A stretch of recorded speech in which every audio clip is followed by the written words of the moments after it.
नमस्कार दोस्तों, आप सभी का स्वागत है। एक डॉक्टर बड़ी तेजी से हॉस्पिटल में प्रवेश करता है। दरअसल उन्हें एक एक्सीडेंट के मामले में अर्जेंट बुलाया गया था। अंदर प्रवेश करते ही उन्होंने देखा कि जिस लड़के का एक्सीडेंट हुआ है उसके परिजन डॉक्टर का बेसब्री से इंतजार कर रहे। डॉक्टर को देखते ही लड़के के पिता ने कहा, आप अब आ रहे हैं? हम आपका कब से इंतजार कर रहे हैं। आप लोग अपनी ड्यूटी अच्छे से क्यों नहीं कर रहे हो?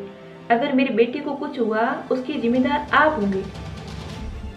डॉक्टर ने ये सब सुनकर कहा, मुझे माफ कर दीजिए, मैं हॉस्पिटल में नहीं था। मुझे जैसे ही फोन आया उसके बाद जितना तेजी से हो सकता था मैंने हॉस्पिटल आने की कोशिश की। आप प्लीज शांत हो जाइए, घबराइए मत। लड़के के पिता ने कहा, ऐसे कैसे हम शांत हो जाए? आपका बेटा होता तब भी आप ऐसी बातें ही करते। अगर किसी की लापरवाही से आपके बेटे की मौत हो जाए तो अभी आप यही कहेंगे?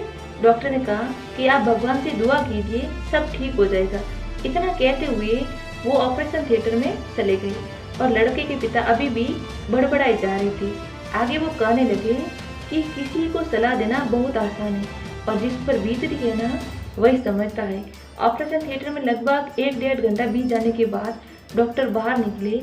उनके चेहरे पर हल्की मुस्कुराहट थी और उन्होंने सभी परिजनों से कहा, भगवान का शुक्र है आपका बेटा अब खतरे से बाहर है। ये सुनकर सभी परिजन काफी खुश हो गए और वो डॉक्टर से बहुत सवाल करने लगे कि डॉक्टर साहब, हमारा बेटा कब तक ठीक हो जाएगा, हम उसे कब घर लेकर जाएंगे। पर डॉक्टर जिस तेजी से आए थे उसी तेजी से वापस जाने लगे। डॉक्टर ने कहा, आप बाकी सब सवाल नर्स से पूछ लीजिए। वहीं पास में खड़ी नर्स से परिजनों ने कहा, इस डॉक्टर को इतना घमंड क्यों है?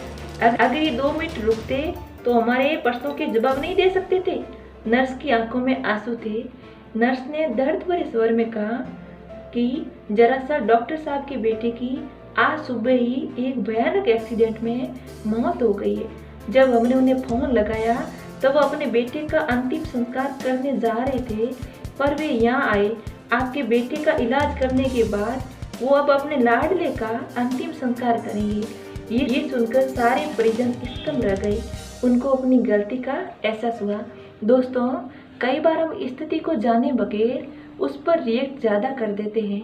हमें ये चाहिए कि हम अपने आप पर कंट्रोल करें, परिस्थिति को अच्छे से जाने और इसी को नकारात्मक प्रत्युत्तर देने से बचिए, क्योंकि कई बार हम अनजाने में दूसरे लोगों को बहुत तकलीफ पहुंचा देते हैं। जो हमारा ही भला सोचते हैं, जो व्यक्ति जोर जोर से अपने क्रोध का बखान करता है, वास्तव में वे अज्ञानी है। एक बुद्धिमान व्यक्ति हमेशा अपने क्रोध को अपने वश में रखता है और मुश्किल वक्त में धैर्य धारण करना मनुष्य आधी लड़ाई जीत लेता है।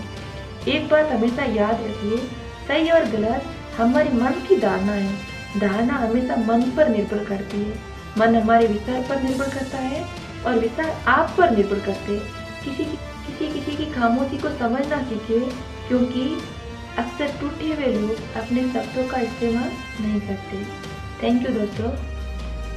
अगर आपको ये मेरा वीडियो अच्छा लगा तो मेरे चैनल को सब्सक्राइब जरूर करना और लाइक भी करना और कमेंट करके बताना जरूर